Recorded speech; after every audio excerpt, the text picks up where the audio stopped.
Amigos, vamos recomeçar o nosso conteúdo, né? Fazendo um resumo, né? Relembrando o que nós estudamos antes dessa pandemia, antes dessa situação acontecer.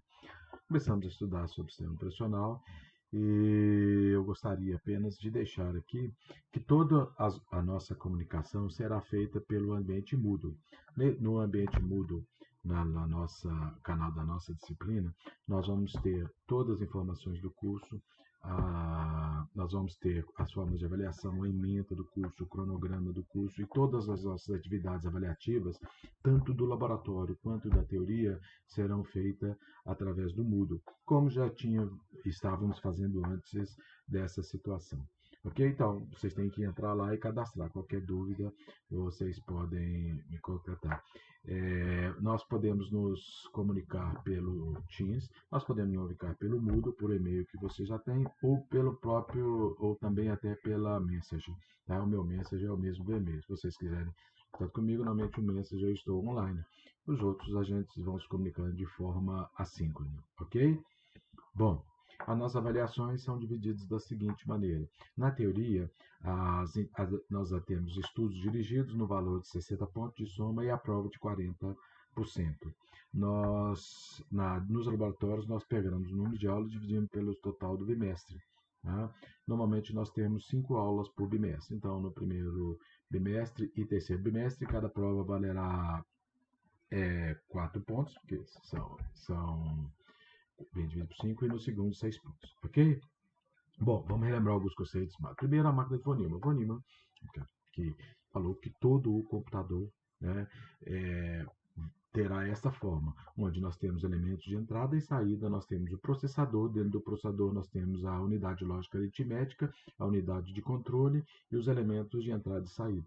Né? É só importante a gente relembrar, né, marcar que existe um gargalo de von Neumann. Na verdade, o gargalo do computador ele está na comunicação com os periféricos, né? Porque normalmente a gente coloca dados para o computador processar através dos periféricos, a gente recebe a resposta do computador pelos periféricos. Então, o gargalo do sistema computacional está nos periféricos. Né? A gente tem um outro nível de velocidade um pouco mais baixa, mais alta, mas porém mais baixa do que o processador, que é a velocidade do FSB, do Front Side Bus, que é a comunicação entre a memória e o processador, porque tudo que a gente precisa está dentro da memória de trabalho. Né? A RAM é a memória de trabalho do computador. E depois nós temos a velocidade do processador. Ok? Bom, isso é a organização funcional de um computador. Então, nós temos a CPU, a unidade lógica aritmética, o relógio do computador, que em multiprogramação é muito importante. Então, nós temos o clock, nós temos a memória principal, nós temos o periférico, nós temos o FSB, que é o Front Side Bus, que é o bus de comunicação entre a memória e a CPU, e também entre a CPU e as interfaces de periféricos. E nós temos o DMA, nós vamos estudar sobre ele, que é o Direct Memory Access, que é acesso direto à memória pelos periféricos. Nós vamos entender daqui a pouco como ele funciona. Bom, então nós temos o componente de um sistema operacional, a CPU, trabalhando com a memória RAM, que é a memória de trabalho do computador. Nós temos a memória ROM também, que é a BIOS, onde fica armazenada a configuração do computador. Nós temos elementos de entrada, né? Pode ser teclado, scanner, pode ser placa de vídeo, pode ser o vídeo touchscreen. Né? A saída nós temos vídeo, nós temos impressora e nós temos a unidade de armazenamento secundário, que é um CD, um DVD, um pendrive, um HD, né? Hoje nós temos tanto disco rígido, Winchester, como SSD, né?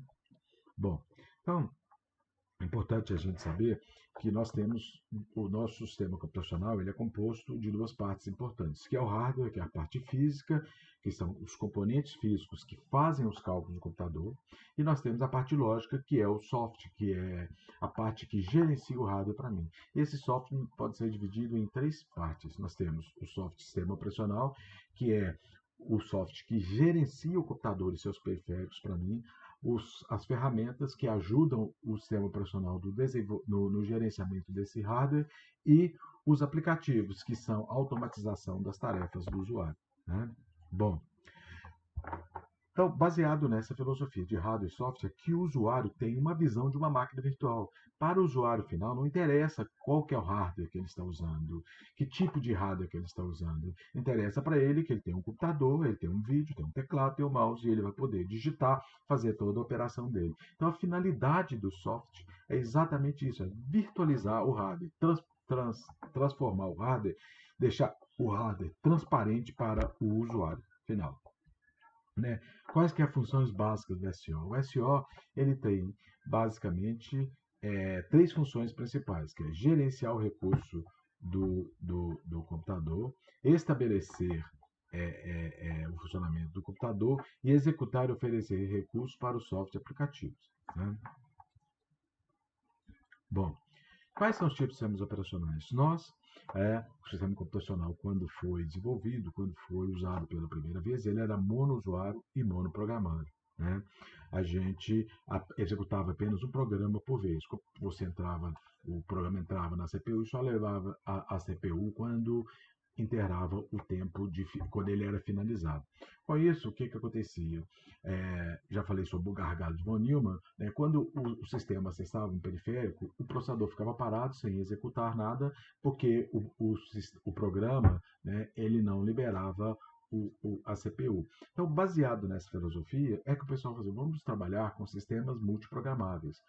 Como é que é esse sistema multiprogramável? Apesar de eu continuar tendo apenas um único processador, né, eu vou dividir o meu sistema, vou poder ficar trocando programas em execução de tal maneira que a ideia é deixar o meu processador em mais tempo trabalhando possível. Então, o que eu faço? Aí que entra o clock que eu disse para vocês no início, lá que o clock é muito importante, porque eu vou dar um tempo para cada processo, né, para cada programa, né, e esse programa vai ser executado, esse processo do programa vai ser executado em pedaço, quando chegar o tempo dele, ele é retirado da CPU e colocado outro processo, e assim sucessivamente, né, da maneira que constantemente a CPU estará trocando processos, estará trocando programas em execução. Então, com isso, um programa que vai para está aguardando resposta do periférico, ele pode sair da CPU, ele pode liberar a CPU para um outro processo que seja executado e ficar aguardando a resposta do periférico. Quando o periférico der essa resposta, ele volta de novo para dentro da CPU e é processado. Então, assim é feito, né, dessa maneira. E nesses sistemas multiprogramáveis, nós temos três subdivisões. O sistema batch, que é aquele sistema que é executado sem a interferência do usuário, né? Por exemplo, um backup, um antivírus, ele executa sem interferência do usuário. Nós temos o sistema de tempo compartilhado mesmo, que é cada processo tem um tempo na CPU, e nós temos tempo de tempo real, que é um sistema de tempo compartilhado, cujo processo necessita de uma resposta imediata para ser tomado. Então, é o sistema de tempo compartilhado, mas de uma resposta de tempo real. Isso são sistemas monoprocessados, tem um único processador. Né? Os sistemas multiprocessados, né, que é outra divisão, eles podem ser sistemas fracamente acoplados e sistemas fortemente acoplados. O que são sistemas fortemente acoplados? São sistemas que possuem mais de um processador dentro de uma mesma placa-mãe. E os sistemas fracamente acoplados são sistemas que possuem vários processadores em várias placas-mães.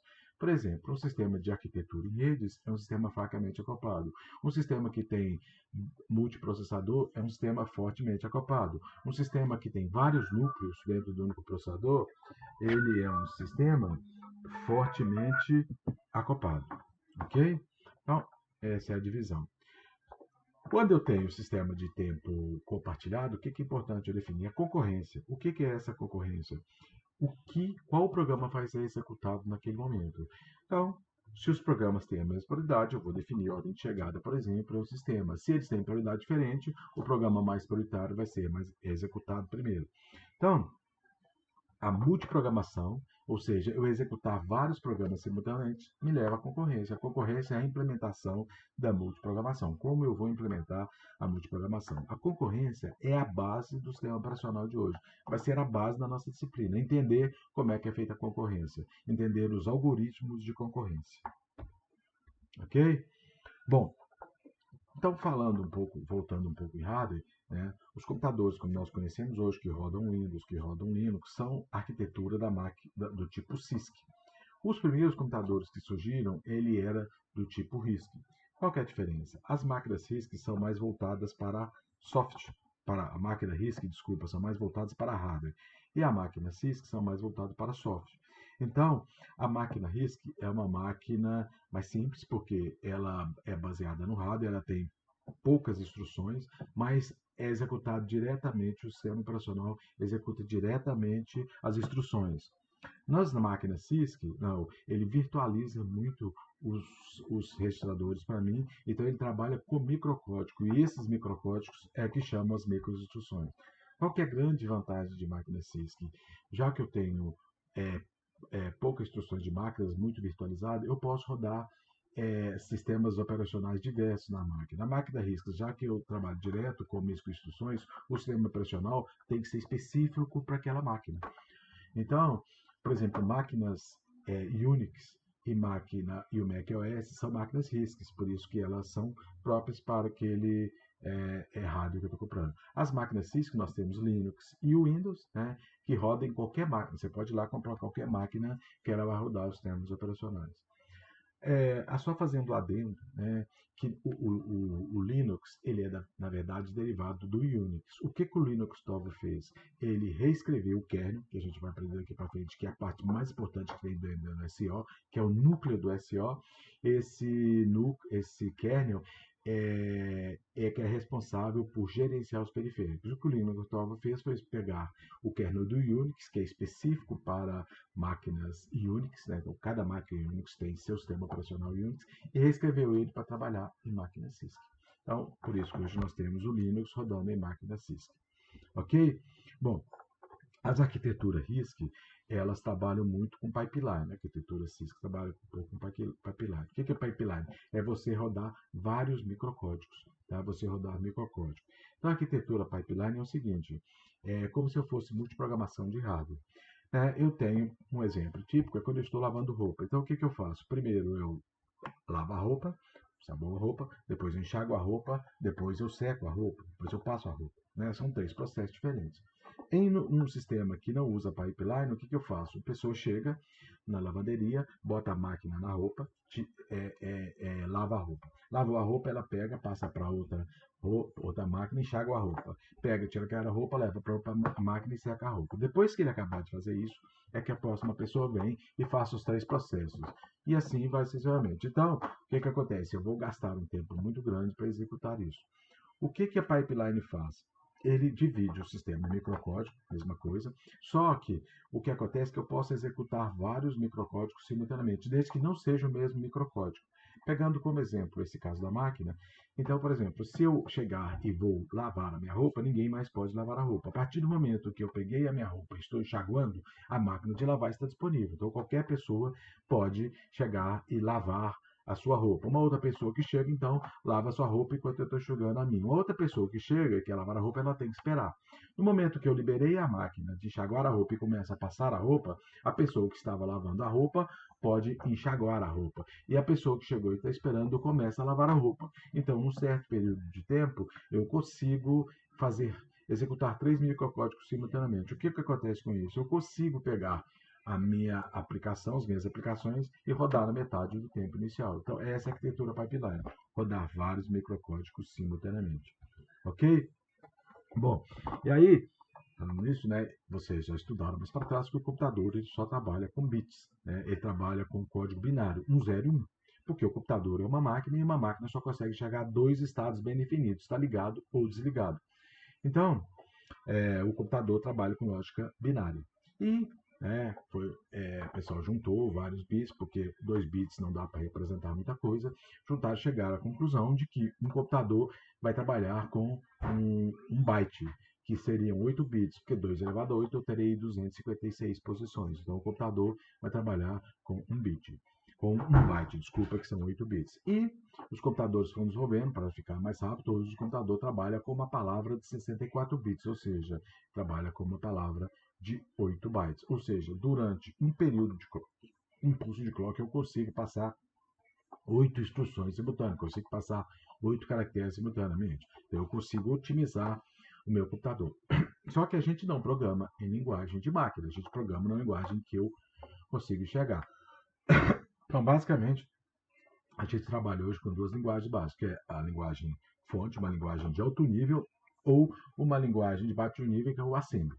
Né? Só que nenhum dos dois trabalha com zeros e uns. Então nós temos que pegar esta máquina, pegar esta linguagem e passar ela para a linguagem de máquina. Quando eu estou trabalhando com Assembly, eu uso um montador. O que o montador faz? Eu trabalho com hexadecimal, o montador pega a minha linguagem em hexadecimal. Por que eu trabalho com hexadecimal? Que é base 16. Eu vou trabalhar com 4 caracteres em vez de eu trabalhar com 64. Né? Por isso que eu trabalho com hexadecimal. Então, ele pega, monta essa linguagem e transfere para zeros e uns. Quando eu estou trabalhando com uma linguagem de alto nível, C, por exemplo, Java, né, que são linguagens de alto nível, o que eu vou fazer? Eu escrevo numa linguagem que eu conheço, que eu sei escrever, passo para um compilador, esse compilador vai transformar esta linguagem em uma linguagem de máquina, e o computador vai ser executado. A partir do momento que eu compilei o programa, ele não é mais alterado. O código-fonte não é alterado. Para alterar o código-fonte, o que eu tenho que fazer? Eu tenho que recopilar, eu tenho que escrever a linguagem-fonte e recompilar de novo.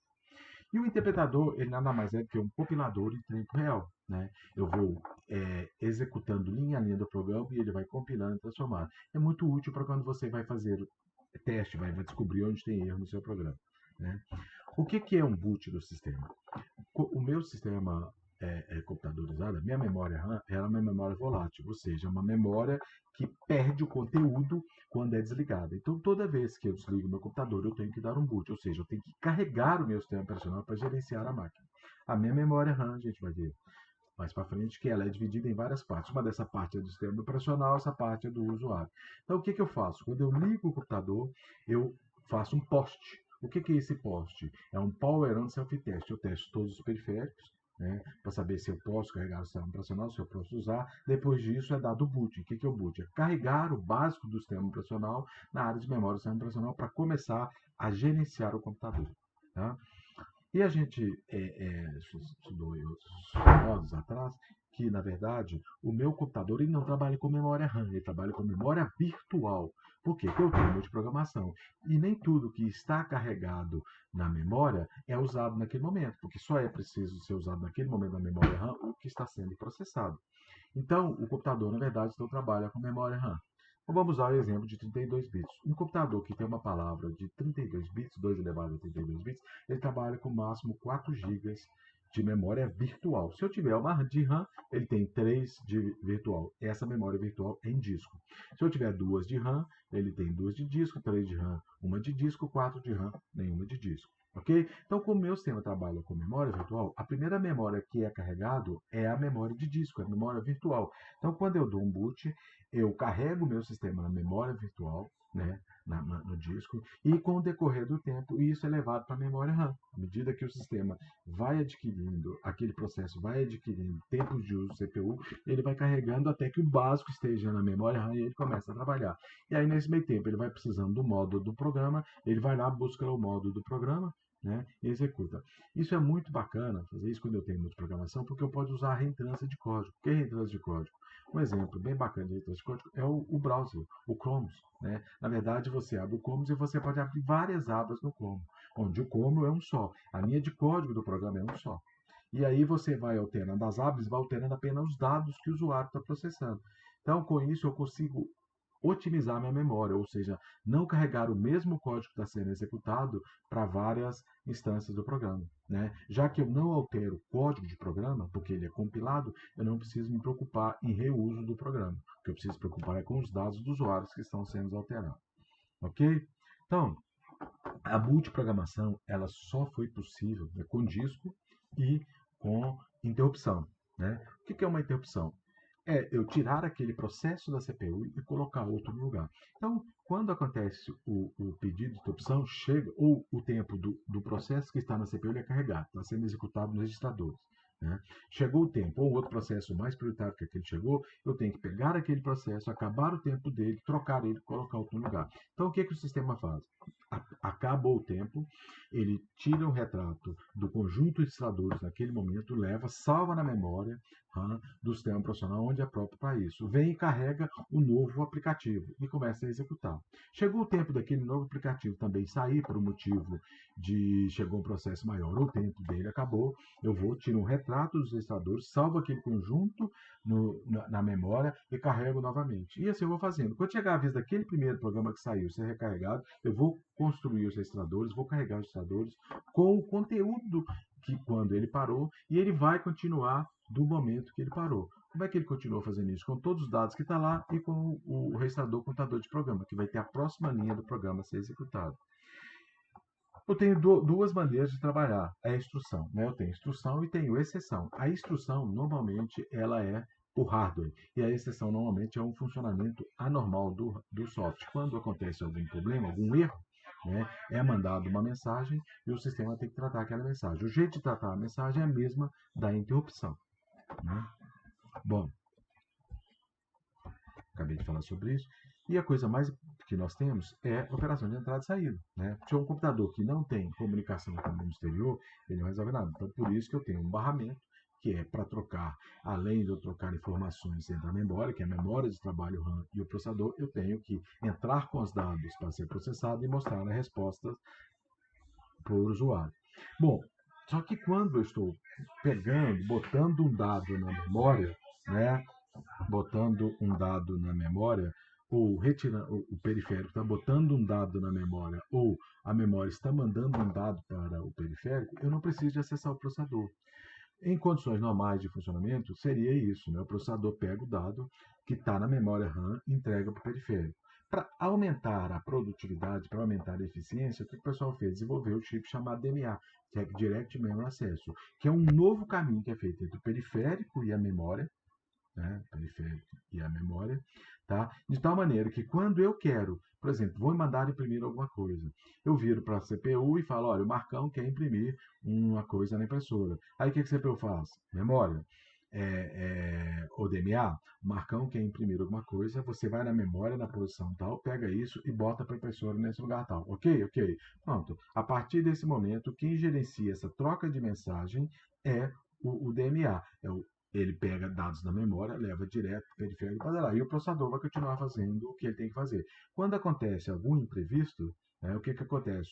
O controlador DMA manda uma mensagem para o processador tratar aquela mensagem. Aí o processador manda uma interrupção, acabou o papel, por exemplo. Aí o processador, acabou o papel, ele vai, bota uma mensagem no vídeo avisando para mim que acabou o papel. Aí eu vou lá, pego o papel, coloco na impressora, aí quando o DMA recebe a informação de que tem papel na impressora e vira para a CPU e fala, trata que acabou o papel. A próprio processador vai lá e tira aquilo da memória. Então, com isso, eu tenho acesso dos periféricos direto à memória e vice-versa sem passar pela CPU, tá? Continuando controlado pela CPU. O que é buffer? Eu falei disso para vocês que o gargalo de von Neumann está nos periféricos. Então, para evitar ou para minimizar esse gargalo, eu tenho uma coisa chamada buffer e uma coisa chamada spool.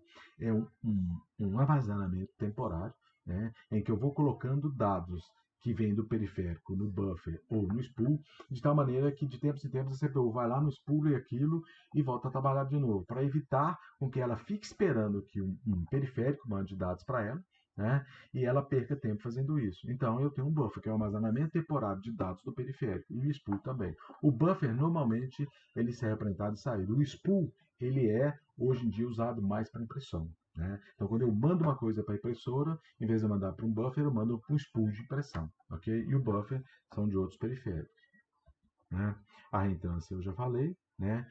E eu já falei, então, que a coisa mais importante que eu tenho no meu computador é o kernel, né? Do sistema operacional kernel. O que o meu kernel faz? O kernel, ele é responsável por gerenciar o periférico. Ele é o CERN, ele é a parte mais embaixo, mais nível de máquina do sistema operacional. Como o meu sistema é multiprogramado, o que acontece? Eu não posso deixar que todo mundo fique acessando o kernel, porque senão fica bagunçado. Né? Pode gerar inconsistência de dados. Então, o mais fácil do gerenciamento do kernel é que apenas um único usuário acesse o kernel. E esse usuário que acessa o kernel é o superusuário. Né? Então, é importante que eu tenha noção disso, que o kernel é acessado simplesmente pelo superusuário. Né? E ele contém o hardware, ele contém a parte mais, ele contém a linguagem de máquina, ele contém a parte mais baixa do meu sistema operacional. Por isso que ele é a parte mais importante do meu sistema operacional. ok? O que é System Calls? A System Calls eu sou um usuário comum, eu quero acessar a impressora, eu não posso acessar como usuário comum. O que eu tenho que fazer? Eu tenho que chamar o kernel para o kernel fazer isso para mim. E como é que eu faço esse chamamento? É através da System Calls. A System Calls é um conjunto de é uma biblioteca com um conjunto de instruções para executar aquela chamada. Então, se eu vou gravar um arquivo no disco, eu chamo a System Calls de gravação de disco. Se eu for imprimir, eu chamo a System Calls de impressão. Então, a System Calls é a biblioteca que transforma o meu modo usuário em modo kernel, ou seja, que pega um usuário e faz as instruções privilegiadas para esse usuário, já que o usuário só pode fazer instruções não privilegiadas. Ok? A chamada do System Calls é igual a uma interrupção. Eu vou parar o funcionamento da CPU, vou salvar o conteúdo numa área de memória e vou carregar aquela instrução para poder ser executada. Acabou, eu volto de novo, como se fosse no meu sistema. Né? Lembrando que a interface do usuário com o sistema operacional ela é feita em interface gráfica, para ficar mais fácil de trabalhar. Só que o sistema operacional ele trabalha em código em linhas de comando.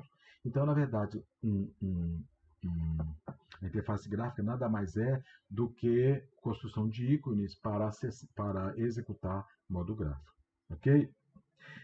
O kernel, então nós temos o primeiro kernel que surgiu era monolítico. O que acontece? Eu colocava tudo dentro do kernel, né? E só que eu tinha poucas coisas, então não tinha problema, era uma camada só. Com o decorrer de aparecer muitos periféricos, esse kernel foi crescendo e começou a ficar bagunçado. Então eu tive que desenvolver uma outra estrutura de kernel para poder gerenciar isso. Então surgiu o kernel em camada e o microkernel. O kernel em camada é pegar o kernel, botar ele a parte mais interna do kernel, numa parte, e botar as camadas de aplicações ao redor dele. A grande vantagem disso é que o usuário fica completamente isolado do kernel. O grande problema dele é que o usuário, para chegar no kernel, tem que passar por vários níveis. Então, para agilizar o acesso ao kernel, o pessoal desenvolveu um sistema de microkernel. Em vez de ter camadas, ele desenvolveu servidores. Então, tem o servidor de impressão, servidor de dados. Né? O grande problema disso é o gerenciamento. Tem que ter um cuidado muito grande no gerenciamento para evitar, né, acesso indevidos. Tá? O camada é mais usado no Windows. O microkernel é mais usado hoje em Linux. Ok? Bom, e por último nós temos a arquitetura de máquina virtual. Nós podemos ter a máquina Java ou o VirtualBox. O que é isso? É virtualizar o hardware para mim. Já que o meu sistema operacional consegue virtualizar o hardware para o usuário final, deixar para o usuário final aquela máquina transparente, por que não desenvolver um software que faça isso? Né? Então, foi baseado nessa filosofia que foi feito o VirtualBox. E qual que é a grande lance da máquina virtual?